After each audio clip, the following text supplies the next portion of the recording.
दोस्तों, दिल्ली विधानसभा चुनाव के नतीजों के बाद प्रवेश वर्मा का मुख्यमंत्री पद का सपना और इन सब के बीच एक चेहरे के एक नाम की चर्चा और होना, लेकिन आखिरकार रेखा गुप्ता का मुख्यमंत्री बन जाना, क्या यही बात है कि लोगों को अखर रहा है? क्योंकि जिस शपथ ग्रहण समारोह की चर्चा इस देश की मीडिया ने जोर शोर से की साथ की कि रेखा गुप्ता देखिए मुख्यमंत्री बन गई, ये डिप्टी सीएम बन गए, इनको ये पद मिल गया, इनको ये मंत्रालय मिल गया, इन सब के बीच एक चेहरा नाराज नजर आ रहा था। वो चेहरा था मनोज तिवारी का।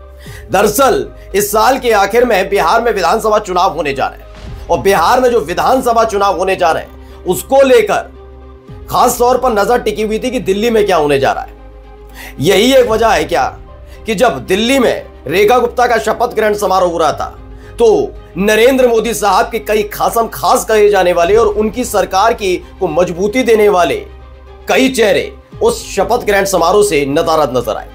नदारद तो योगी आदित्यनाथ भी थे, नदारद तो हेमंत बिस्व शर्मा भी थे, लेकिन हर कोई जानता है कि उत्तर प्रदेश में बजट सत्र चल रहा है इसलिए योगी आदित्यनाथ नहीं आए। असम में भी यही है, बजट सत्र चल रहा है इसलिए हेमंत बिस्व शर्मा नहीं आए। लेकिन ऐसा क्या है कि इसमें मांझी से लेकर चिराग पासवान ने अपनी मौजूदगी दर्ज नहीं कराई, जबकि चिराग पासवान को तो मोदी का अनुमान कहा जाता है। उसकी वजह तो मैं दिखाऊंगा ही, लेकिन एक खबर ने दिल्ली में बैठकों का दौर शुरू करवा दिया है। खबर है कि नीतीश कुमार वाकई जा रहे हैं और ये खबर किसी और ने नहीं बल्कि गोदी मीडिया की तरफ से चलाई जा रही है। नमस्कार, मैं हूं प्रज्वल गौतम और आप देख रहे हैं खबर चौक। नीतीश कुमार पलटी मारेंगे, मैं अभी बता रहा हूं। अब ये चल रहा है फरवरी और फरवरी खत्म ही होने वाला है, मार्च समझ लीजिए, है ना। आपको ये बता दें कि नवंबर में तकरीबन चुनाव कराने होंगे बिहार में और उससे पहले यानी सितंबर या अक्टूबर तक ये खबर आप तक पहुंचेगी नीतीश कुमार ने पलटी मार ली है। उससे पहले भी हो सकता मार्च में ही हो जाए, अप्रैल, मई, जून, जुलाई, अगस्त, सितंबर, लेकिन लास्ट जो उनके पास है वो सितंबर है। उसकी वजह क्या है, उसकी चीजें क्या है, वो एक एक चीज मैं आपको दिखाऊंगा। लेकिन सबसे पहले दिल्ली विधानसभा चुनाव और उसके नतीजे और शपथ ग्रहण के बाद देखिए क्या है। एबीपी न्यूज की खबर है, दिल्ली में सीएम शपथ कार्यक्रम में क्यों नहीं पहुंचे चिराग पासवान और मांझी, ये एक खबर निकलकर सामने आई। लिखा कि दिल्ली में बीजेपी की नई सरकार के शपथ ग्रहण समारोह में बिहार के सीएम नीतीश कुमार, केंद्रीय मंत्री चिराग पासवान और केंद्रीय मंत्री जीतन राम मांझी नहीं पहुंचे। इसमें से एक नाम, जो दो नाम है, नीतीश कुमार और चिराग पासवान का ना पहुंचना कहीं ना कहीं खलेगा और हो सकता है कि आज या कल में फिर से किसी को दूत बनाकर भेज दिया जाए। खैर, माना यही जाएगा कि अमित शाह ही शायद पहुंचे, क्योंकि जब जेपी नड्डा को जब भेजा गया कोई खास फलसफा निकलकर हाथ में नहीं आया। लेकिन इस बार अमित शाह शायद फिर से जा सकते हैं, क्योंकि नीतीश कुमार की खामोशी फिर से एक बार लंबी हो चली है। इन सब के बीच कई तरह के उनके बयान, उनकी चुप्पी, कुछ चीजें जिन मुद्दों पर बोलना चाहिए, सरकार का पक्ष लेना चाहिए क्योंकि एनडीए के साथ है, लेकिन वो नहीं ले रहे। और तो और चिराग पासवान की भी मौजूदगी ना होना ये अपने आप बता रहा है कि किस तरह के हालात वहां पैदा है। खैर, अभी जो खबर है वो खबर यह है कि दोनों वहां पर नहीं पहुंचते हैं और इन दोनों के ना पहुंचने के बीच एक खबर निकल कर आती है। पहले न्यूज 18 की इस खबर को देखिए। न्यूज 18 की खबर है, खबर यह निकल कर आई है कि आरजेडी विधायक भाई वीरेंद्र सिंह का बड़ा बयान है। क्या दिया है इसमें? बताया गया कि आरजेडी के विधायक भाई वीरेंद्र का बयान ये कि सीएम नीतीश कुमार पर बड़ा बयान दिया है। न्यूज 18 की खबर, और इस बयान में बताया नीतीश आरजेडी के साथ आने वाले हैं। बस इस एक खबर ने हिलाकर रख दिया है, इसलिए सीएम नीतीश नहीं गए दिल्ली, ये साफ साफ आरजेडी की तरफ से बता दिया गया। अब आप कितनी भी चीजें बनाते रहे, आप कहेंगे ये तो उनका फलसफा। देखिए, कोई भी पार्टी और खासकर जब वो विधायक हो और खासकर जब वो चेहरा हो, प्रवक्ता पद पर हो, तो वो ऐसी चीजें नहीं करेंगे। जबकि एक तरफ आपने लालू प्रसाद यादव लगातार नीतीश कुमार का सम्मान और कहते हैं कि हम तैयार हैं। वो बात अलग है, चिराग पासवान कई बार कह चुके हैं हम ये नहीं करेंगे, माफी चाहेंगे तेजस्वी यादव, लेकिन हम ये सब नहीं करेंगे, हम उनको नहीं बुलाएंगे। दोनों के बीच चीजें हुई थी। जब लालू प्रसाद यादव ने बयान दिया कि हम तैयार हैं सब कुछ भुलाकर गले लगाने के लिए, फिर तेजस्वी यादव के भी सुर बदले थे कि हाँ पिता ने कहा है तो बात माननी पड़ेगी, यानी वो नीतीश कुमार के साथ आने के लिए तैयार है। उस समय अमित शाह का प्रोग्राम लगा दिया था कि भाई ये क्या होने जा रहा है, जल्दी जाइए। अब ये खबर थी कि एक बार फिर से अपना शक्ति प्रदर्शन करना होगा, खासकर उस दिल्ली में जहां पर 1998 के बाद यानी 27 साल बाद भारतीय जनता पार्टी दोबारा आई है। आप मध्य प्रदेश में पहुंच जाते हैं, आप राजस्थान में जाते हैं, आप अलग अलग जगह जाते हैं, लेकिन एक जगह जहां पर 27 साल बाद भारतीय जनता पार्टी की वापसी होती है, उस शपथ ग्रहण समारोह में नहीं पहुंचते।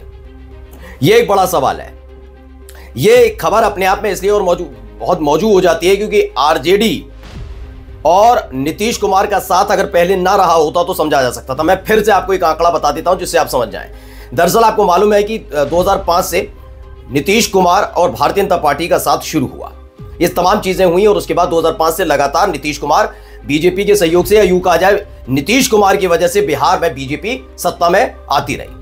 2013 में गोवा अधिवेशन होता है बीजेपी का, प्रधानमंत्री पद के चेहरे पर मोहर लगती है, नरेंद्र मोदी साहब का नाम निकल कर आता है उस मंथन से और नीतीश कुमार छोड़ देते हैं, रामविलास पासवान आ जाते हैं बीजेपी के साथ। 2014 में प्रधानमंत्री बनते हैं नरेंद्र मोदी, सब होता है। उसके बाद आपने देखा होगा जब जब नीतीश कुमार की पार्टी लोकसभा का चुनाव बीजेपी के साथ मिलकर लड़ती रही, उसको फायदा हुआ, यह बात सच है, या फिर फायदा पहुंचाया बीजेपी को। लेकिन जब जब आरजेडी के साथ मिलकर उसने विधानसभा का चुनाव लड़ा, जनता दल यूनाइटेड ने, नीतीश कुमार ने, तब ज्यादा फायदा हुआ है। दोनों ही चीजों को समझिए, लोकसभा का चुनाव आरजेडी के साथ मिलकर लड़ना हमेशा जेडीयू को भारी पड़ा, और जेडीयू को आरजेडी के साथ विधानसभा का चुनाव लड़ना बहुत आसान रहा कि बहुत अच्छी सीटें आई। आप 2015 का आंकड़ा देख लिए, जेडीयू कितनी सीटें जीती थी जब आरजेडी के साथ मिलकर चुनाव लड़ी। 2020 का चुनाव देख लीजिए, जब उसने बीजेपी के साथ मिलकर चुनाव लड़ा था बिहार विधानसभा चुनाव का, सीटें और घट गई थी, वहां सीटें बढ़ी थी, यहां सीटें घट गई थी।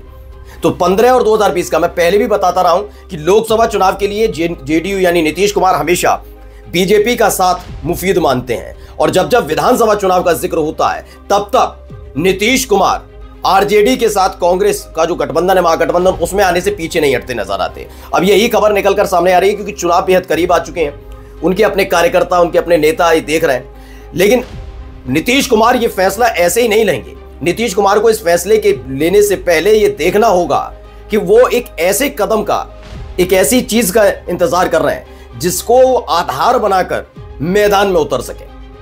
आधार कोई सा भी हो सकता है, बिहार के साथ सौतेला व्यवहार को लेकर कर दें, बिहार को नहीं दिया गया वो करके कह दें कि बिहार में नीतीश कुमार का अपमान किया गया वो करके कह दें, कुछ भी करके उनको एक बहाना चाहिए होगा। क्योंकि आपको मालूम है कि पहले 2013, फिर 2015 के बाद फिर पलटी मार लेना, फिर 2020 में बीजेपी को छोड़कर, चुनाव के बाद बीजेपी को छोड़कर फिर आज कई बार पलटी मार चुके हैं। इसलिए कई बार आप देखेंगे दोनों ही तरफ के लोग, मैं केवल बीजेपी पर आरोप नहीं लगा रहा हूं, भारतीय जनता पार्टी के साथ साथ खुद आरजेडी भी उन्हें पलटू राम कहती है और इस देश की मीडिया भी उन्हें पलटू राम कहती रही। अब वो चाहते हैं कि इस छवि से बाहर आना, क्योंकि कार्यकर्ताओं का मनोबल टूटता है जब कार्यकर्ता उनके लिए, उनकी पार्टी के, जनता के बीच जाते हैं तो जनता उनसे सवाल पूछती है तो पलटी मार लेते हैं, भरोसा क्या है इनका।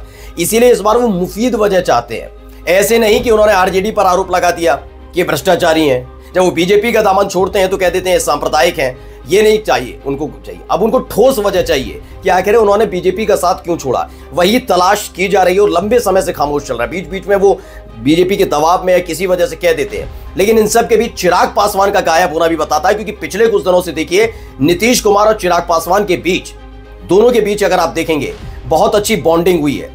ये बॉन्डिंग इस देश की मीडिया ने खराब करने की कोशिश की थी।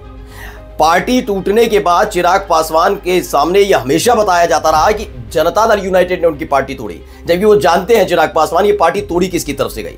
ऐसे में नीतीश कुमार का और चिराग पासवान का इस शपथ ग्रहण से दूर होना, इन तमाम चीजों से दूर होना और इस बयान का आ जाना, ये बताता है कि बहुत बड़ा खेला बिहार में होने जा रहा है। नमस्कार।